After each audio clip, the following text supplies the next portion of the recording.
Hello and going live on Facebook. So today I'm going to do the my podcast episode again on Facebook Live. Easy, great way for me to get connected to do this, and it's a great. It's actually a great way for me. It kind of keeps me accountable to kind of get this thing done. Do it on a Facebook Live. Get it processed back out, and it keeps me from delaying it till the last moment. So today we're going to be talking through episode 155. This is my 155th episode of the Company of One. So I recorded it for a while. I stopped for a while. I've been recording it again, probably the last couple of months.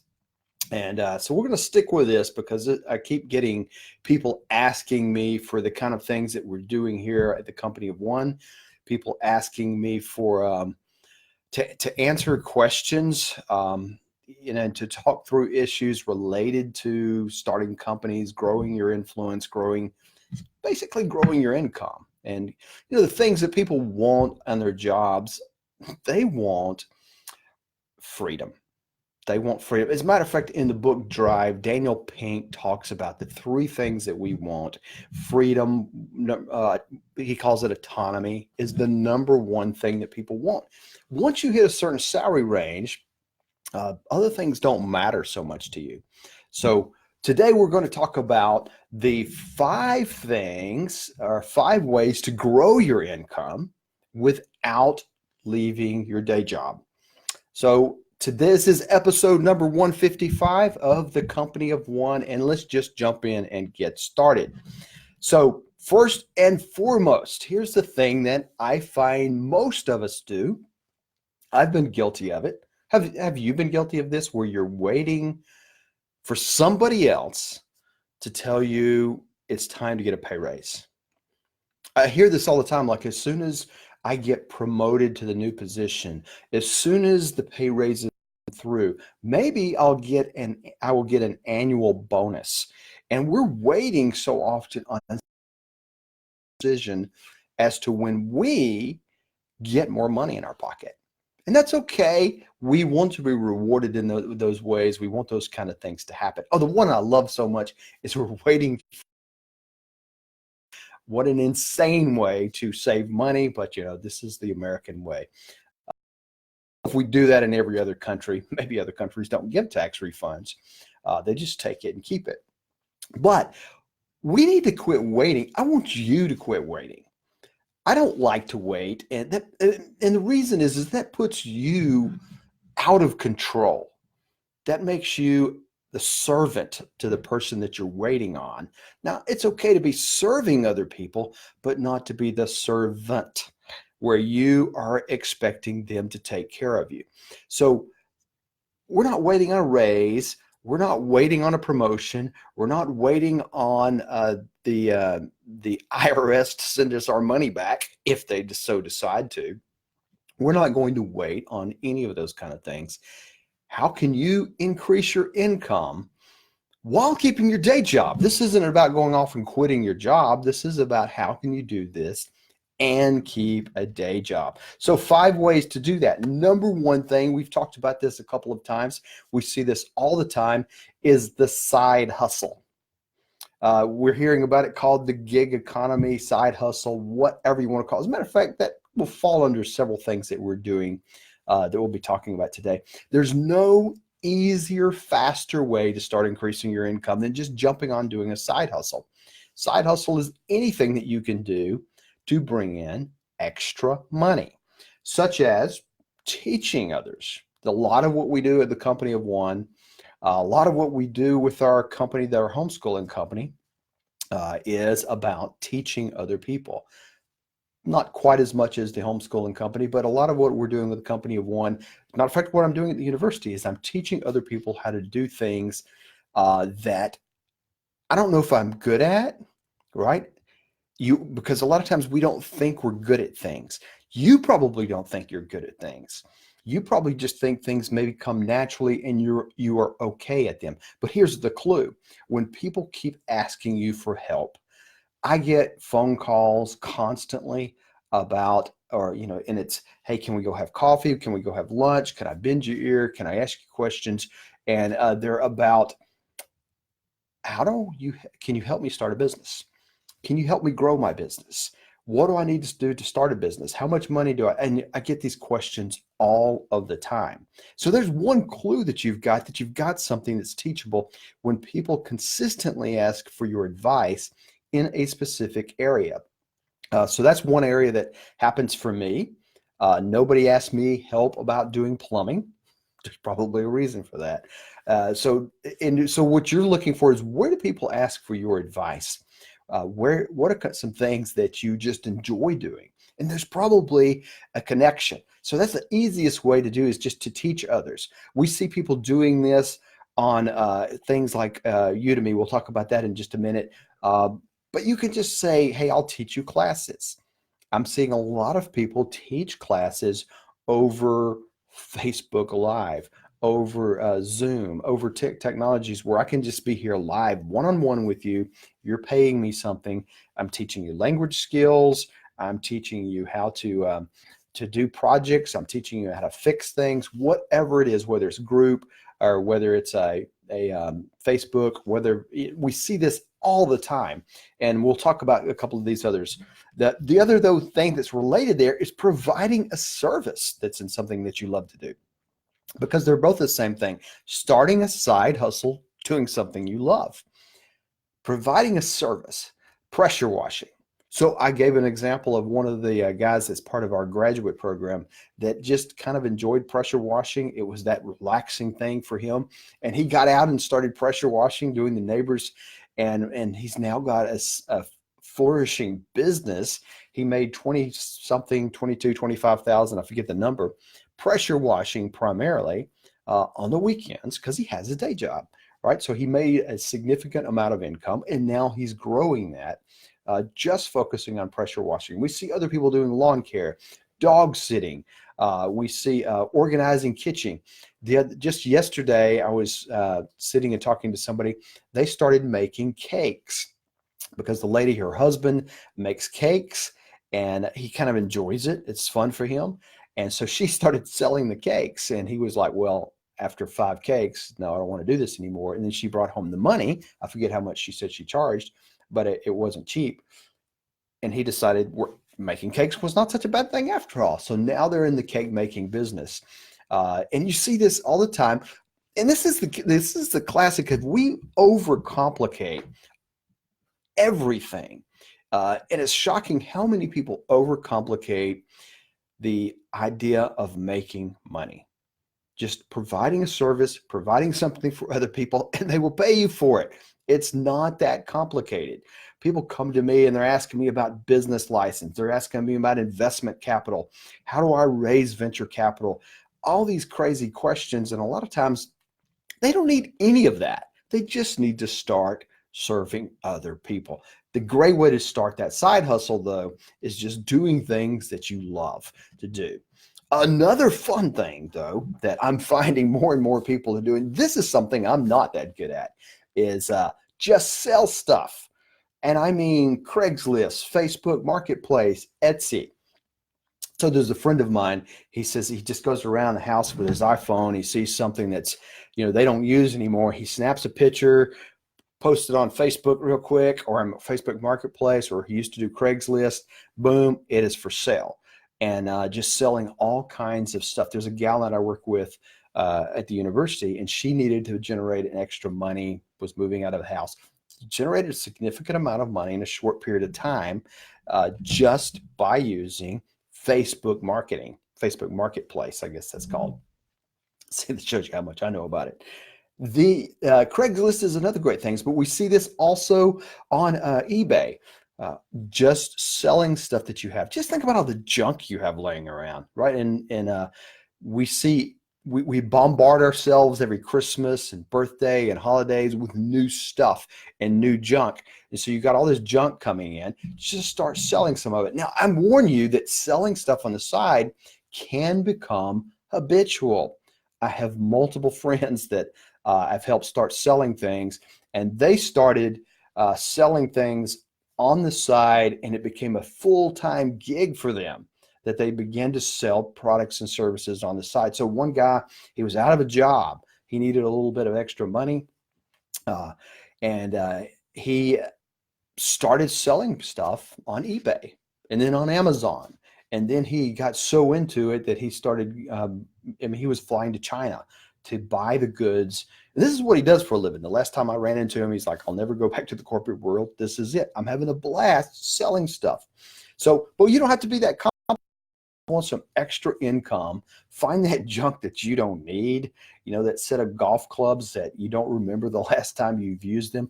Maybe it's the set of weights that clearly you haven't used any weights or exercise equipment in forever. And it's being used as to hold clothes on or to store other stuff. Dump it, get rid of it. You're not going to use it anyway, because this is how we do when we do workouts. When we start new programs, we don't use the old equipment. We buy something new, right? Because there's got to be a new, fancier Peloton or some other kind of equipment. So number 3, though, increase your income in the job. So these first 2 are about side hustles. Generate through a side hustle or side business, start selling stuff. Number 3, though, is probably the easiest thing to do. And a lot of people will argue with me but it's increasing your income on the job.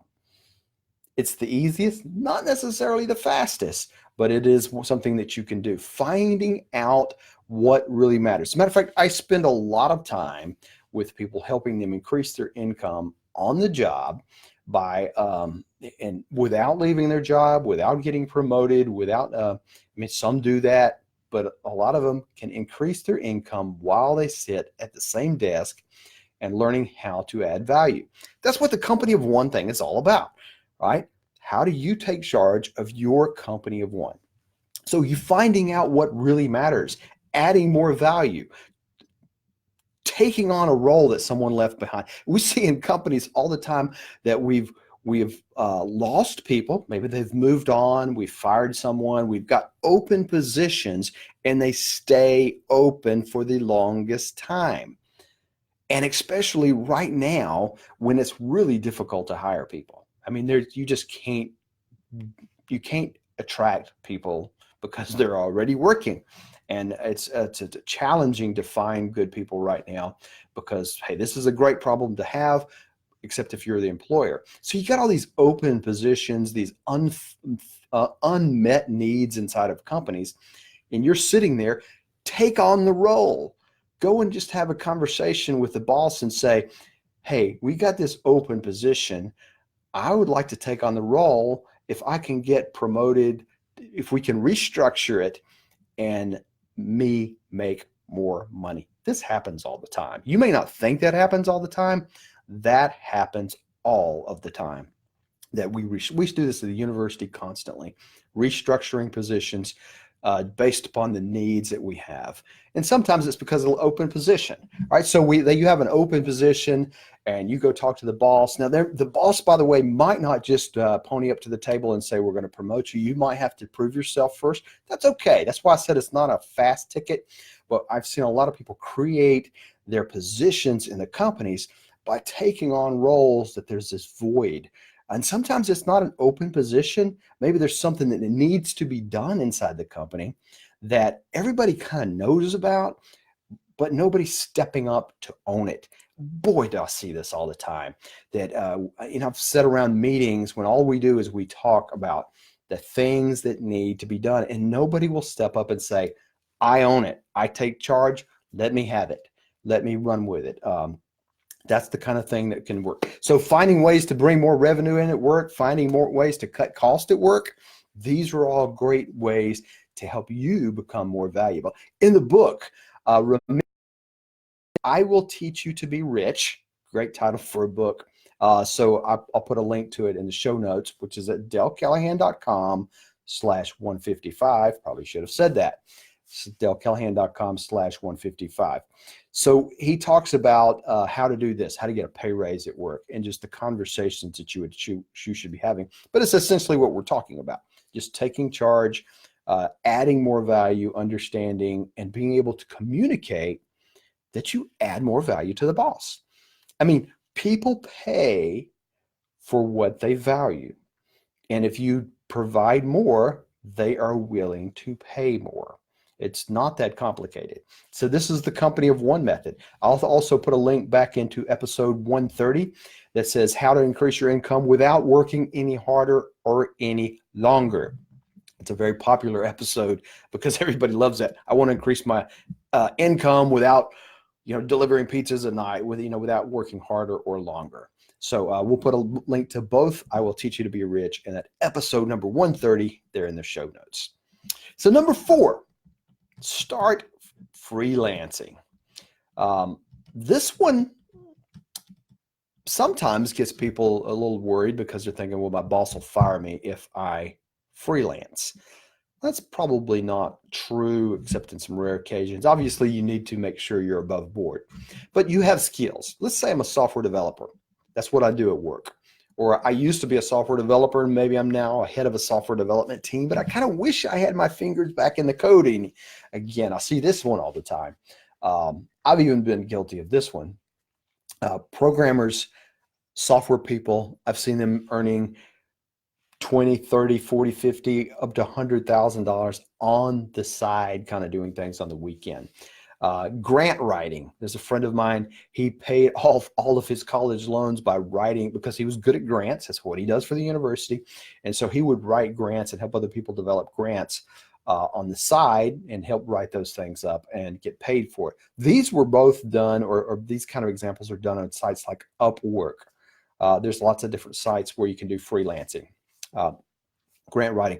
My daughter was writing emails. She can write, so she had people that would contact her, or she contacted them, at least initially, on Upwork to write emails. And I remember she told me, I made $900 for writing 12 emails.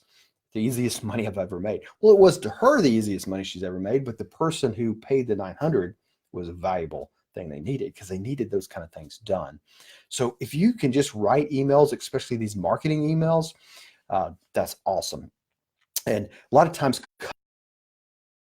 buy a product from somebody, and maybe not be at Amazon, but it's a smaller company, and you get these emails from the company, right? And saying, okay, well, you've done this, we're shipping the product to you, or we got this, and since you sent the support thing, you sent a support question, but check first our support pages. Somebody has to set all that up, right? All these automated emails that come out, somebody's setting that up. And a lot more times than you think, that's somebody that's just on contract that they get, and they outsource that work to somebody else to do that. Setting up WordPress sites. So the company of one site, DaleCallahan.com, is a WordPress site. We pay people to set up, to manage, to monitor, to do those kind of things for those sites. If these are things that you're good at, if you don't know anything about them, that's different. Online marketing is a huge one. So as a matter of fact, I'll put a link to Neil Patel. Some of you familiar with online marketing might know Neil Patel. He has a link to the 5 best digital marketing side hustles, $20 to $195 per hour, that just came out, I think, the last couple of days. I'll put a link to that in the show notes. You can search it on YouTube, but I'll give you the link. The 5 best digital marketing side hustles, $20 to $195. There are different skill levels, obviously, but if you know anything about digital marketing, Facebook ads, Google ads, just writing emails, then a lot of companies don't know anything. I mean, they don't know anything. They can talk a good game, but they don't know how to do it. And even the companies that do know sometimes have the manpower to do it. So freelancing is a great way to get yourself into these deals. A lot of these freelancing things become full-time gigs over time. At the university, we have freelancers that do work for us. It's quite common. That's how we've got an arrangement, or we're working on an arrangement with Upwork, just to do this, where we can hire people quickly to solve any needs, from the trivial to the really, really complex engineering task. So number 5 is take a second job. Deliver pizzas, right? Work in a seasonal shop that you enjoy. As we get around Christmas time, as we get around Thanksgiving and all the different holidays, and you got these seasonal things. Some things happen in summer, some things happen in winter, some things happen in holidays, and they need to staff up. They don't need full-time staff. They need staffing up seasonally.